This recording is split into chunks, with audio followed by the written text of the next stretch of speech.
Welcome back to the GSMC Sports Podcast. Last segment, we talked about the Kansas City Chiefs versus Buffalo Bills matchup that is set to take place on Sunday night. I picked the Kansas City Chiefs due to Patrick Mahomes, of course, but that elite defense that they have.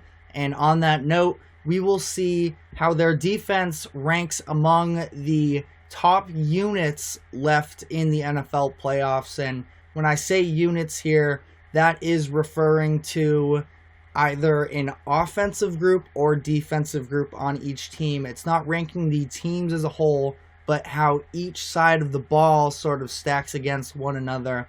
I do want to preface this by saying we're now in the divisional round of the NFL playoffs, so there are more than five really good groups left in the playoffs, but at a certain point you have to cut some out. That's how it happens. 8 teams remaining, 16 units left in the playoffs, so we're going to be looking at the top 5. I wanted to start off with number 5 being the Detroit Lions offense. They have been really for the past year and a half one of the better groups in the league as a whole, and a really surprising revelation as the Lions as a whole, this cursed franchise, able to turn themselves around and really establish themselves as, I had my doubts. I guess at this point they almost have to be considered contenders. Even during the regular season, there were times where they didn't look incredible and they looked susceptible to being potentially an early round 1 exit, but a really impressive game from them last week, taking down the LA Rams, who I had bought into the LA Rams as well, and I think that the Rams would beat a handful of teams that are remaining in the playoffs this year. That was the game of the week last week between the Rams and the Lions. A little revenge storyline going on with that between Stafford and his old team, Goff and his old team. But I thought that the offense was tremendous in that one. The Lions have a really good balanced offense. They have Amon-Ra St. Brown, the all-NFL receiver on the perimeter. They have Sam Laporta, who has had one of the most impressive rookie tight end seasons that I have ever seen. And they have one of the best running back rooms behind one of the best offensive lines in the league. Running backs in David Montgomery and Jahmyr Gibbs. It's very interesting to me to see how they sort of deviate between possessions, just showing different speeds and different skill sets. That offense is able to do a lot. And as a result, they're very balanced. And I expect them to step up in this case. And the only real concern with this group is Jared Goff. Now, I like Jared Goff a lot, but there is just sort of a little bit of a history of the iffiness. And this is a guy that early in his career started a Super Bowl with the Rams, but what happened in that one? He was just out-schemed and he couldn't get anything done. Rams only scored 3 points in that one. They go on to lose in 2018. So I think that Jared Goff has a tremendously better player since then. I think that he very much benefits from playing for a coach and a system that believes in him a lot more than Sean McVay ever did. So he has all the pieces around him. He has the protection up front to help him succeed. He has just been a little iffy with making those really bad plays. Just those turnovers can be harmful. When the Lions were sort of staggering a little bit mid-late season, it was because they were struggling with turnovers. And Jared Goff was lights out against the Rams last week. Only one really bad play where he had that weird two-handed shovel behind him, and the Lions jump on that, and they were able to recover it, move on from there. But had that gone the other way, the game might have resulted in a loss for them. So I like this group a lot. They rank number 5 for me as far as units remaining.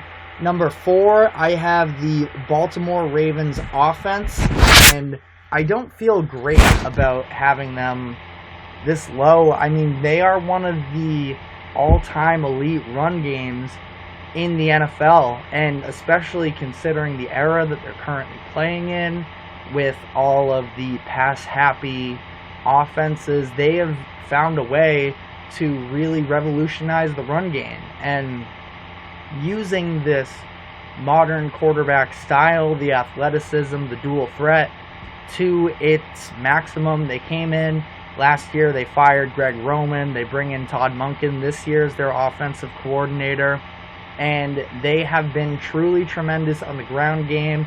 Despite injuries in the running back room, Keaton Mitchell was phenomenal for them, the rookie running back for a stretch there, but he tears his ACL.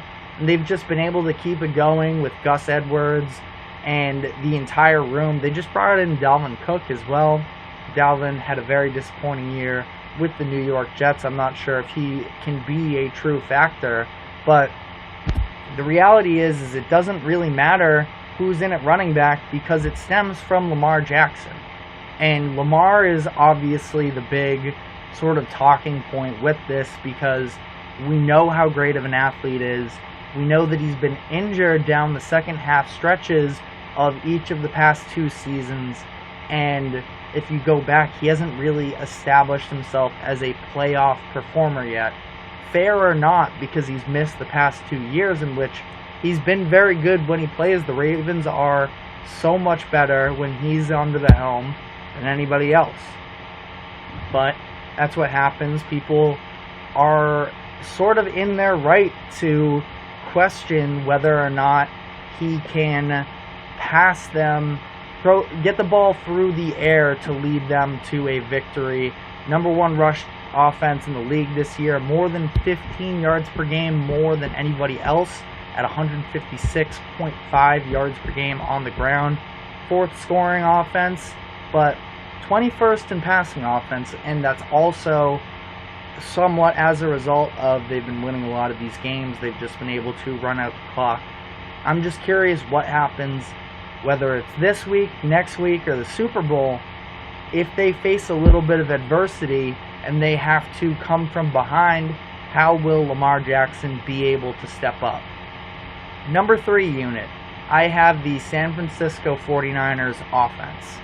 And this is as a result of having the most skill position players in the NFL, from receiver to tight end to running back. They do it all, and they all love playing for each other. I don't know if I've seen such a display of position players blocking as this team does. Every single one of them. Ayuk is great blocking, Deebo Samuel is great blocking, George Kittle is a madman when he's on the line, and they have the best running back in the league in Christian McCaffrey.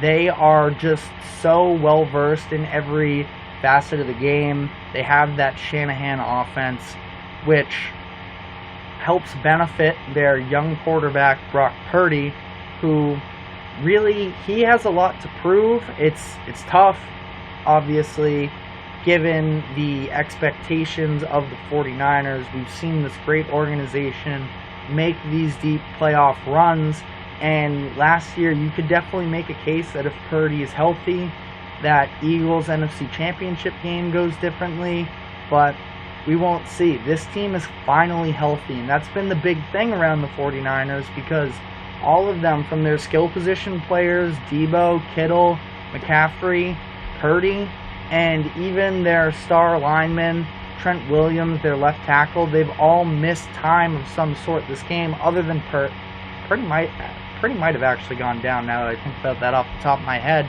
But they are coming off of a bye week. They are fully healthy. This is the time for them to strike. So I have them ranked as number 3. Number 2, sort of alluded to it prior, the Kansas City Chiefs defense. They were phenomenal this season, far and away the best defense that the Chiefs have had in this Patrick Mahomes-led era, and they've really carried the Chiefs throughout this year as the offense was dealing with all these struggles. they were the ones that were able to get them to this point. They were just second in the league in yards. They were fourth in passing defense and second in scoring. So top 5 in all of those categories, as I talked about in the last segment. It is the run defense that is a little bit of a concern. Now, they missed some guys at times on that front 7 group that possibly helped contribute to why they were a little more susceptible against the run in comparison to the rest of their defense and their outstanding performances. But I think that they still have to prove themselves, but last week was definitely a good step in the right direction. Again, as I mentioned before, L'Jarius Sneed has been phenomenal for them. Trent McDuffie was an all-pro cornerback himself from the slot. So they have a lot of talent on that defense. I think that they are incredibly smart. Chris Jones is a great leader up front on the defensive line for them. So I view them as the second best unit, only behind the Baltimore Ravens defense, which was phenomenal this year. Now, I'm not quite old enough to fully understand what the early 2000s Ravens defense truly looked like, led by, of course, Ray Lewis. But there have been, at least from a little older experts than me, some comparisons to that group. Just talent everywhere for them. They were the best scoring defense in the league, and they are phenomenal, really top to bottom. I had a really hard time differentiating between the Ravens and the Chiefs for this number 1 spot. And yes, the Chiefs' run defense has a little bit more of a glaring issue there, which was in large part due to why I ultimately decided to go with them. But the Ravens, they haven't been phenomenal against the run either. 14th in comparison to the Chiefs 17th as far as ranks against the run. But again, even with this fact, I sort of went back and forth, was the turnover numbers. The Ravens were tied for first in the league with turnovers at 31. Interestingly enough, tied with the Giants, which also sort of plays into this point of there are 2 ways to look at turnovers. It's a team being able to generate turnovers versus turnover luck. Turnover luck is a real thing in the NFL based off of fumbles and such. The Chiefs, on the other hand, were 23rd in turnovers in the league this year. So the thing is they are on two different ends of the spectrum in terms of turnover rates, and you can sort of analyze it how you want.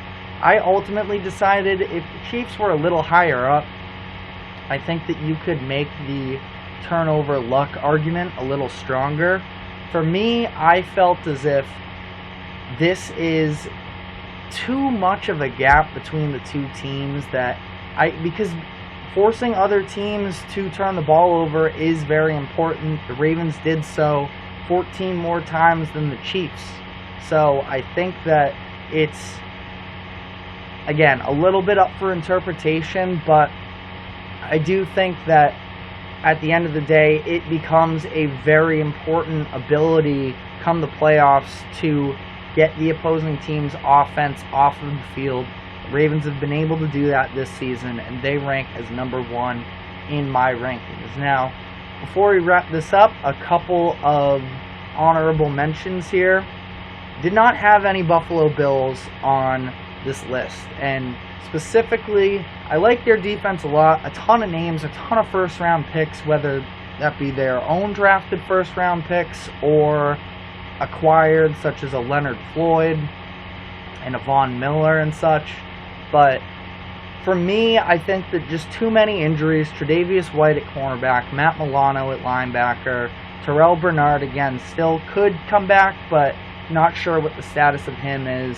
Not quite as bad as the Dolphins last week, but I think that's, you sort of see when you lose players at every level of your defense, it becomes very difficult to compete. So didn't have them. As far as their offense, I do just want to make sure that if Josh Allen isn't necessarily on his game, I do think that they're going to struggle.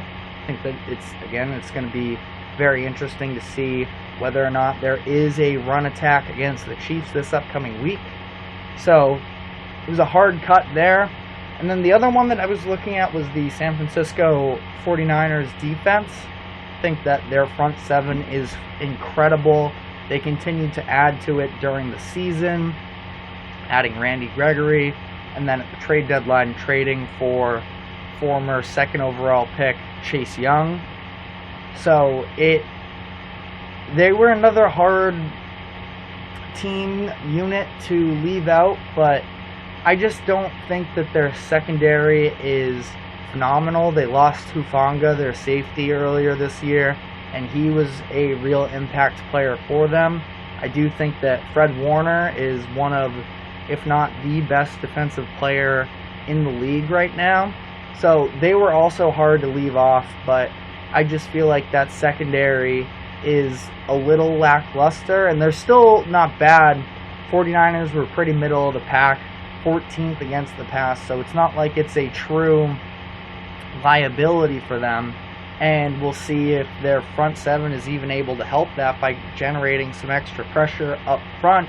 But I do think that that was just something for me that I just had to leave them out, because I think that when you look at some of these other groups, the Lions offense was fifth for me. I think that there was just a bit of a real liability for that group in the 49ers secondary versus the Lions offense really don't have any real holes for them. So I went with that. Again, this is a little bit subjective, and it was a hard decision based off of, once you get this far in the playoffs, there are a handful of really talented groups out there. So, someone had to get cut. So that is all I have for today. Thank you again for tuning into the GSMC Sports Podcast, brought to you by the GSMC Sports Network. I'm your host, TJ Mavardi. Please remember to like and subscribe. It helps us out a lot. And we will be back after the weekend. Have a good one and enjoy those football games.